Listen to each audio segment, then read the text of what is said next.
আল্লাহ নবী বলেছেন ও পথভ্রষ্ট।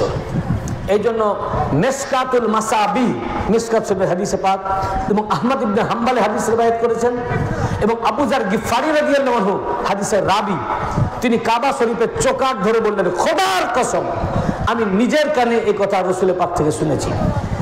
এবং বেরেলভী খুতবায়ে ইলমির ৫ম নম্বর খুতবায়ে সানির মধ্যে হাদিসটি আছে। আল্লাহ রাসূল সাল্লাল্লাহু আলাইহি ওয়াসাল্লাম বললেন মাসালু আহলু বাইতি কাসাফিনাতিন নূহ মান রাকাবাহা নাজা ওয়া মান তাখাল্লাফা আনহা গারাক।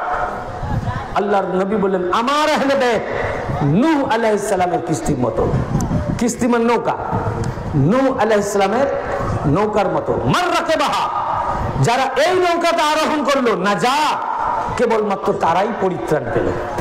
ওয়া মান তাখাল্লাফা, আর যারা এই নৌকার পিছনে থাকলো গারাকা হালাকা, ও ধ্বংস হয়ে গেল, ও ডুবে গেল, ও ডুবে গেল, ও ধ্বংস হয়ে গেল।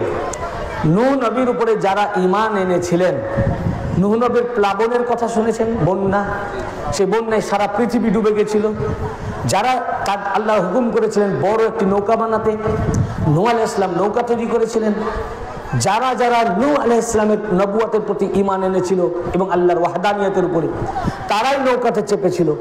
আর যারা নৌকায় চেপেছিল তারাই বেঁচেছিল, বাকি সব ডুবে গেছিল।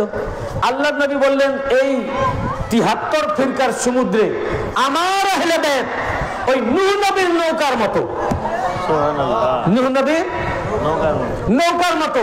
অতএব যারা বাঁচতে চাও এই নৌকার উপর আরোহণ করো, যারা বাঁচতে চাও এই নৌকার উপর আরোহণ করো। যারা মান রাকাবাহা, যারা এই নৌকায় চাপলো, অর্থাৎ আমার আহলে বাইতকে ধরলো, নাজা, তারা নাজাত পেয়ে গেল, পরিত্রাণ পেয়ে গেল। ওয়া মান তাখাল্লাফা, যারা পিছনে থাকলো, এই নৌকাতে চাপলো না, গারাকা হালাকা, ও ডুবে গেল, ও ধ্বংস হয়ে গেল। ভাই বলুন ডুবতে চান না বাঁচতে চান? সবাই বলুন ডুবতে চান না বাঁচতে? তো বাঁচতে গেলে আল্লাহর নবী কি দিক নির্দেশনা দিলেন? আহলে বাইতকে ধরো, এই নৌকায় চাপো, এই নৌকায় উঠো। তাহলে আমাদেরকে বাঁচতে গেলে, নাজাত পেতে গেলে একটি রাস্তা, এটা ছাড়া আর পরিত্রাণের কোনো রাস্তা নাই।